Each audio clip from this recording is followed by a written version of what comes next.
नमस्कार दोस्तों। आज के इस विशेष सत्र में हम एक अलग प्रकार का अनुवाद करने जा रहे हैं। पश्चिम बंगाल पब्लिक सर्विस कमीशन की परीक्षा में 40 अंकों का एक अनुवाद आता है। यह अनुवाद अंग्रेजी से बांग्ला या फिर अंग्रेजी से हिंदी या अंग्रेजी से उर्दू में करने के लिए दिया जाता है। जो अभ्यर्थी अंग्रेजी से हिंदी अनुवाद कर सकते हैं उनके लिए बहुत आसान है। मैंने आज इस सत्र में अंग्रेजी से हिंदी में अनुवाद किया है और साथ ही साथ उस हिंदी के अंश को उर्दू में गूगल के माध्यम से, गूगल अनुवाद के माध्यम से लिप्यंतरित यानी कि ट्रांसलिटरेट करके देने का प्रयास किया है। जो लोग उर्दू जानते हैं मैं उनसे अनुरोध करूंगा कि यह उर्दू अनुवाद देखें और देख करके अपनी राय देने का प्रयास करें।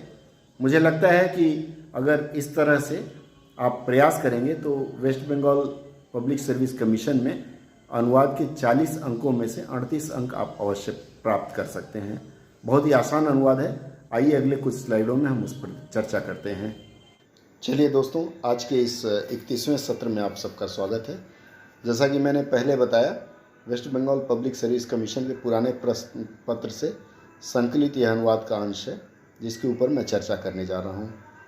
इस अनुवाद में अंग्रेजी से हिंदी और उर्दू दोनों में मैंने देने का प्रयास किया है। देखिए, इसकी पहली दो पंक्तियाँ देखिए, बहुत आसान है और यदि आप देखेंगे तो छोटे बच्चों की कहानियों का यह अंश मान सकते हैं। 2 persons once boarded the same compartment of a train. One was an Englishman and the other was Bengali gentleman. The Englishman was an army officer, tall and strong by build. He appeared to be proud of himself as he was an Englishman. The Bengali gentleman headed him not. ये जो वाक्य है इसको आप ध्यान रखिएगा। headed him not जो लिखा हुआ है, and was soon asleep. Soon after the Englishman picked up the gentleman's shoes and threw them out. Then he too fell asleep. The Bengali gentleman woke up, looked about for his shoe. He understood it all. He then took the Englishman's long coat and threw it out. Next morning, the Englishman shouted, "Where is my coat? Your coat had just gone to fetch my shoes," bravely replied the gentleman. The gentleman was Sir Ashutosh Mukherjee, the Tiger of Bengal. ये आशुतोष मुखर्जी की एक कहानी से है, बहुत अच्छी कहानी है। आइए अब हम इसके अनुवाद की तरफ बढ़ते हैं। 2 persons once boarded the same compartment of A train. देखिए, यहाँ वंस को मैंने लाल से बनाया हुआ है। वंस का यहाँ हम प्रयोग करेंगे अनुवाद में। तो 2 persons, 2 लोग, वंस एक बार, बोर्डेड, बोर्ड होता है ट्रेन में चढ़ने को बोर्ड कहते हैं, हवाई जहाज में चढ़ने को भी बोर्ड कहते हैं। तो बोर्डेड द सेम कंपार्टमेंट, एक ही डब्बा, किसका? एक ट्रेन का। उसके बाद दूसरी पंक्ति है, one was an Englishman and the other was Bengali gentleman. अब इसका अनुवाद देखिए।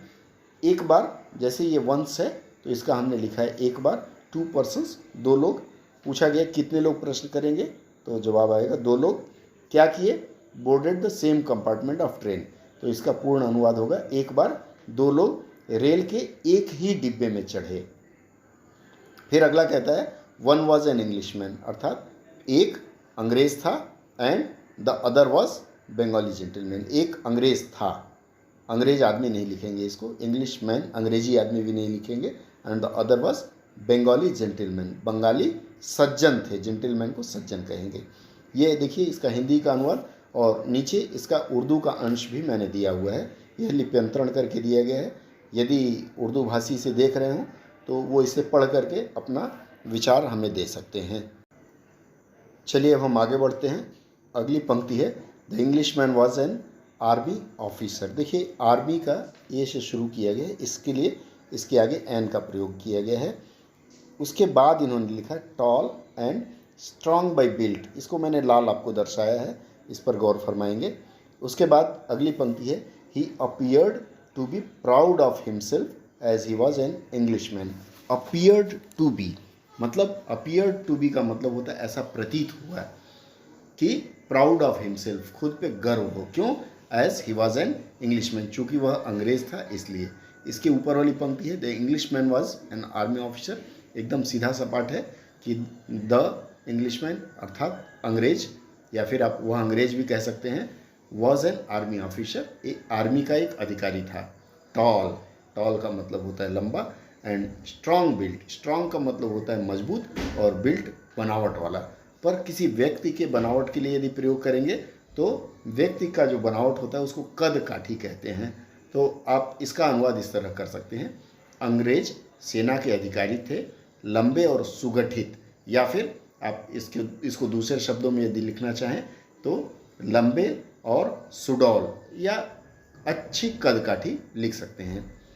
इसके बाद अगली पंक्ति है। अगली पंक्ति जैसा मैंने बताया, he appear to be proud of himself, इसका अनुवाद होगा, ऐसा लग रहा था मानो उन्हें अपने अंग्रेज होने का गर्व था, या अंग्रेज होने पर गर्व था, आप दोनों तरह से लिख सकते हैं।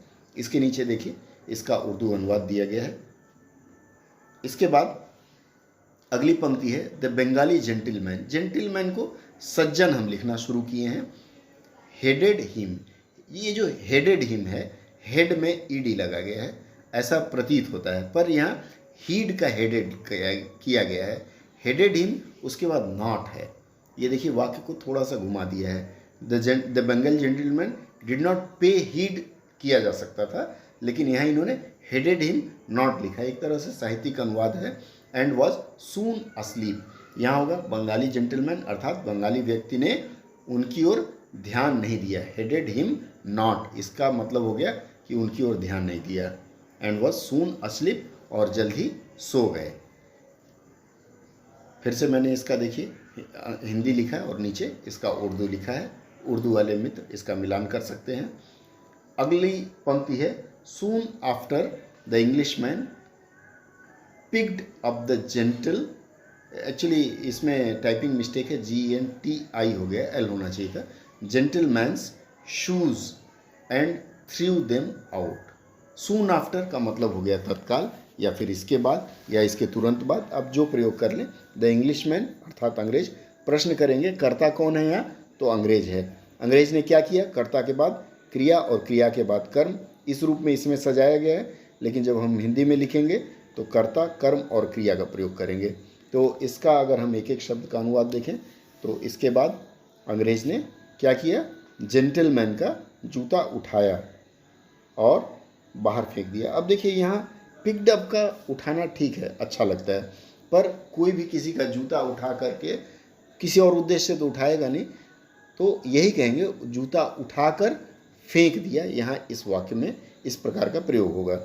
तो यहाँ दोनों मैंने ऑप्शन आपको दे दिया, तत्काल बाद, या फिर इसके तत्काल बाद, या फिर तुरंत ही, जो आप प्रयोग करना चाहें।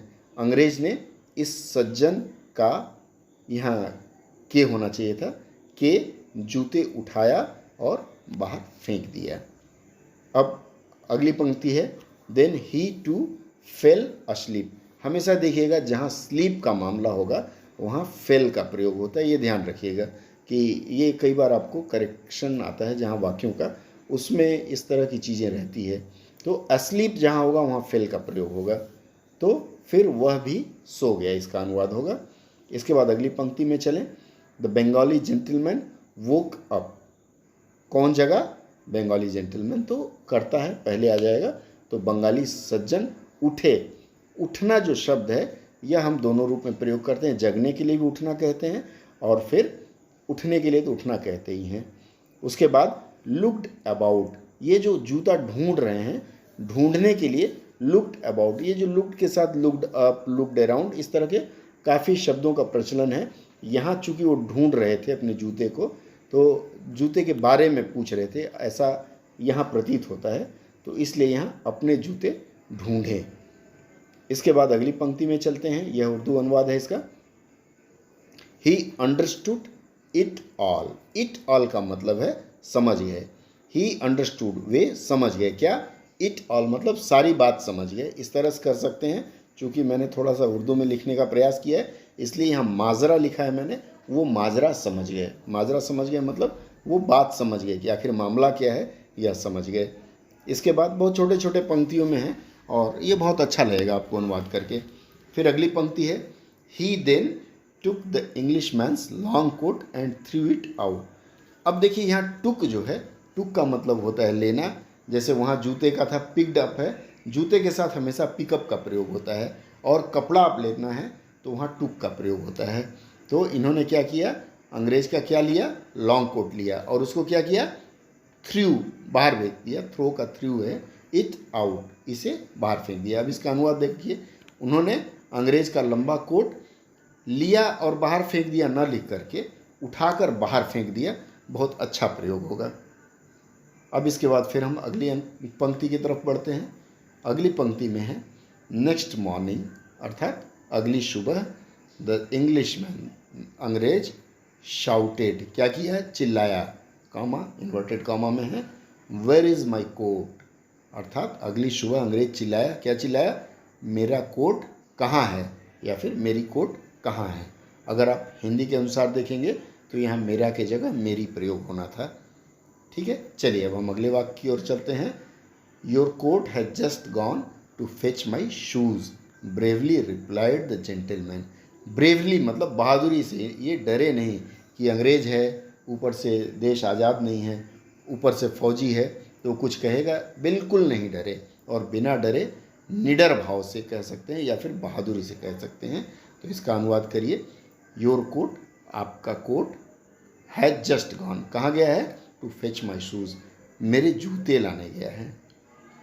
ब्रेवली रिप्लाइड, सज्जन ने बहादुरी से या निडर होकर जवाब दिया, दोनों आप लिख सकते हैं। यह इसका उर्दू अनुवाद है। अब हम आगे चलते हैं। The gentleman was sir Ashutosh Mukherjee. ये अंग्रेज़ों के ज़माने में सर की उपाधि दी जाती थी। ये ब्रिटिशर्स भारत के किसी विशिष्ट व्यक्ति को किसी विशिष्ट कार्य करने पर सर की उपाधि देते थे, अपने आप में बहुत बड़ी उपाधि मानी जाती थी। तो द जेंटलमैन, यहाँ जो द लिखा गया है इसके लिए हम ये सज्जन का प्रयोग कर सकते हैं। चूँकि सम्मान दे रहे हैं इसलिए हम ये का प्रयोग किए हैं, अन्यथा बहुवचन अगर है तभी ये का प्रयोग करते हैं, एक वचन के लिए यह का प्रयोग होता है, लेकिन जहाँ सम्मान देते हैं वहाँ ये का प्रयोग होगा। तो ये सज्जन कौन थे, सर आशुतोष मुखर्जी थे। आशुतोष मुखर्जी और क्या थे, इनको द टाइगर ऑफ बंगाल, अर्थात बंगाल के शेर की भी उपाधि मिली थी। तो इसका पूरा अनुवाद होगा, ये सज्जन बंगाल के शेर सर आशुतोष मुखर्जी